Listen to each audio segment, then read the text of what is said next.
Bonjour les amis. Donc comme vous le savez, j'ai à cœur de vous faire rencontrer des praticiens du bien-être.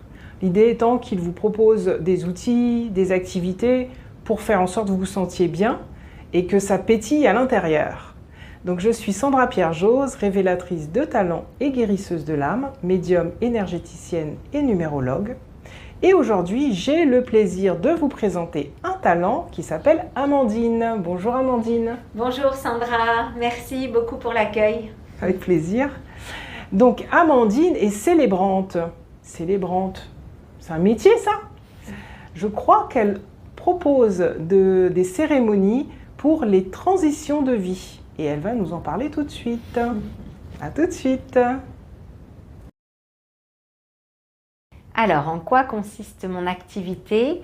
Moi, ce que je propose, c'est des rituels de passage et des cérémonies d'étapes de vie. Donc, en fait, ce que je fais, c'est que je célèbre les âmes, je célèbre les êtres dans toutes les transitions, dans tous les passages, et je les aide à passer, à acter le changement pour leur nouvelle version d'eux-mêmes. L'origine des rituels ou l'histoire que j'en sais, en fait c'est très très ancien. Dans des civilisations très anciennes, on a retrouvé différentes espèces de pollen dans les sépultures et donc on conclut qu'il y avait une forme de rituel, de célébration au moment des funérailles avec des végétaux. Et ensuite, ça a été énormément pratiqué. Par exemple, dans les tribus, beaucoup de rituels permettaient le passage de l'adolescence à l'âge adulte. Donc, dans le temps, ça a été très présent. Et aussi sur différents continents, dans le monde entier. C'est vraiment quelque chose qui, de tout temps, a existé. Moi, j'allais avoir 40 ans. Et c'était très dur pour moi d'avoir 40 ans. J'avais beaucoup de mal j'avais comme un blues à cet anniversaire qui approchait. Et je crois qu'il y avait une partie de moi qui ne s'imaginait pas avoir cette vie-là à 40 ans. Et c'était dur de passer ce moment. Et en fait, à un moment, j'ai eu le déclic de me dire, mais qu'est-ce que tu rêverais pour tes 40 ans? C'est quoi ton besoin? Et là, ce qui m'est venu, c'est de me célébrer, de m'honorer et que cette célébration me permette de voir le chemin que j'avais parcouru. Comme si, même si j'avais peut-être pas la vie que j'aurais cru à cet âge-là, j'en avais fait du chemin et il était beau à regarder et que de le voir, ça m'aiderait à passer ce cap. Donc j'ai écouté ça et j'ai créé un rituel de passage, une célébration où j'ai invité d'autres femmes très chères à mon cœur et qui m'a permis de me célébrer, de célébrer le chemin parcouru et aussi par la même occasion que les femmes se célèbrent, qu'il y ait des miroirs en fait, que ça élève tout le monde. Et alors ça a été très très facile d'avoir 40 ans. Ça a vraiment tout changé pour moi, ça a été hyper facile.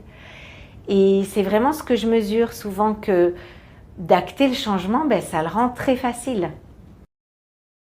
La particularité de mes rituels et des cérémonies, c'est que c'est du sur-mesure. C'est comme si elles étaient pile pour l'âme, pour l'être ou pour les êtres quand c'est un mariage qui sont en face de moi. C'est comme exactement la cérémonie de ce qu'ils sont. C'est-à-dire que deux passages, deux femmes qui ont 40 ans, c'est 40 ans, mais ce n'est pas la même cérémonie du tout parce que ce ne sont pas les mêmes personnes. Donc, il y a un premier échange avec la personne ou avec les personnes quand c'est pour une cérémonie de couple qui est sans engagement. Et là, on ressent, est-ce qu'on sent qu'on est les bonnes personnes pour créer ensemble? On ressent s'il y a le feeling. Et ensuite, il y a un premier rendez-vous. Et dans ce premier rendez-vous, je demande à la personne de formuler quel est son besoin, qu'est-ce qu'elle a envie d'acter, quelles sont ses intentions pour ce passage, pour cette cérémonie. Et moi, j'ouvre mon canal et je laisse venir mon intuition, ce que je ressens, pour cette personne. Et déjà, pendant qu'elle formule, c'est comme si ma posture, c'était une écoute active avec le filtre d'aller vers cette cérémonie, d'aller vers ce rituel. Et là, j'ai des choses qui me viennent, des ressentis, des ambiances, des musiques, des choses dans ses intentions. Je sens ce qu'elle a besoin d'acter, ce qui a besoin de libérer, ce qui a besoin d'être honoré. Et ensuite, j'ai un temps de création de la cérémonie, seule, où je me laisse, c'est canalisé, c'est inspiré. Le rituel, la cérémonie, c'est un espace où je peux sentir c'est quel art pour cette personne. C'est quoi qui va aider cette personne à passer à l'étape d'après? Ou pour une cérémonie qui honore, c'est quoi qui va aider ce couple, qui va célébrer ce couple ou célébrer cette personne? Et je sens, elle c'est l'écriture, ou tiens, elle c'est le mouvement, elle c'est une installation, il y a ces couleurs. Et je questionne aussi la personne pour avoir son feedback, et en fait, c'est comme si c'est ok d'avoir plein d'art, comme s'il y avait une valise une mallette, une valise à outils, et que je sors, ma créativité sort les outils juste pour telle personne. Et donc c'est bien que j'en ai plusieurs parce que selon les personnes, c'est pas les mêmes qui vont venir. C'est vrai que je sentais que je devais amener une mallette. Ouais. Donc voilà, comme une malle au trésor. Et en fait, ce que je sens, c'est que ce que je propose, mon activité, c'est comme si je célébrais les âmes, je célèbre les êtres, et notamment leurs trésors. Et en fait, il y a un peu cette question de « mais toi, c'est quoi tes trésors? C'est quoi ta singularité? C'est quoi ton unicité là? Si on ouvre tout ce qui te fait vibrer à l'intérieur, tous tes dons, il y a quoi? Est-ce que c'est des rubans? Est-ce que c'est des couleurs, du chant? Est-ce que c'est... Il y a vraiment ça en fait qui se passe dans les cérémonies. Et donc ce que je propose, c'est comme si... je sens que c'est des célébrations d'âme, d'être et de la vie aussi. Et que les transitions, les changements nous permettent toujours... parfois elles sont éprouvantes et on ne les choisit pas. Parfois on les choisit. Et elles nous permettent d'accéder à une marche, à un palier, à une autre version de nous-mêmes qu'on ne connaissait pas, et elles nous permettent d'aller chercher dans notre mal une ressource, un trésor qu'on n'avait pas encore touché. Et soit la transition, l'épreuve, ou soit la cérémonie, le passage qu'on choisit, nous ouvre un trésor en plus, quelque chose qu'on a, et nous fait accéder à une version encore plus proche de notre être profond, une autre version de nous-mêmes.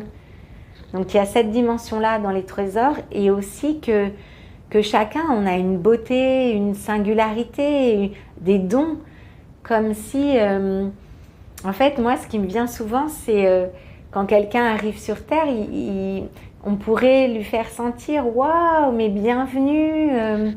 Alors toi, c'est quoi tes trésors? C'est quoi tes dons? On a hâte de les voir là dans ton développement. On a hâte de voir c'est quoi ton unicité, c'est quoi ta vibration. Et puis au fur et à mesure de la vie, comment ça se révèle.